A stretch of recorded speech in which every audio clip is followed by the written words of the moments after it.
Kujipenda sio safari ya ukamilifu, ni safari ya rehema. Miaka kadhaa iliyopita nilikuwa kwenye kujitafuta namna bora ambayo naweza nikakaa, sio kujipata kwenye fedha, lakini kukaa ukapata ule utulivu wa ndani na utulivu wa akili. Na katika safari hiyo niligundua kuhusu kujipenda na kujitunza. Kujipenda na kujitunza sio kuhusu lipstick, hereni na makeup. Ni ile safari ya ndani ambayo tunayoiona. Kukubali kwamba wewe ni binadamu, unakosea lakini sio mkamilifu. Na kwenye ubinadamu huo ni kufahamu kwamba una nguvu ambazo zipo na una nguvu ambazo hazipo. Kuna vitu ambavyo unaweza ukavipata peke yako na kuna vitu ambavyo hauwezi kuvipata peke yako. Kuna amani ambayo uipate, unahitaji kutoa amani nyingine upate amani hiyo. Kuna utulivu ambao ukitaka kuupata ni lazima utoe utulivu wa huu upate utulivu huu.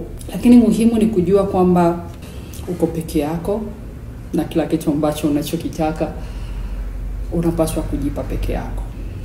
Kama ni second chance, ujipe peke yako. Kama ni kujisamehe, ujisamehe peke yako. Kujipambania, ujipambanie peke yako. Kujipigania, ujipiganie peke yako. Kwa sababu with all things ambazo tunazozitaka, bado sisi ni bora kwetu sisi. So you have to be bora kwako wewe kuliko bora kwa watu. Lakini muhimu ni kutengeneza sauti ambayo watu wa nje watakutreat. Wewe ni nani kabla ya watu wengine? Wewe ni nani kabla ya veo? Wewe ni nani kabla ya familia yako au watoto wako? Hicho ni foundation ya namna ambavyo sisi watu wa dunia katika miaka yangu ambayo nimeishi hapa duniani.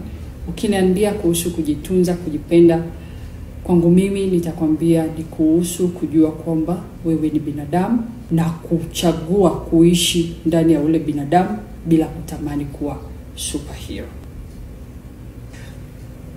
So sijajua umejifunza nini kuhusu self care kwa miaka ambayo umekuwepo hapa. Na unatumia njia gani ya kujitunza tofauti na makeup na nini? Kule yule mtu wa ndani wa kule, unatumia njia gani kumtunza na kumpalilia?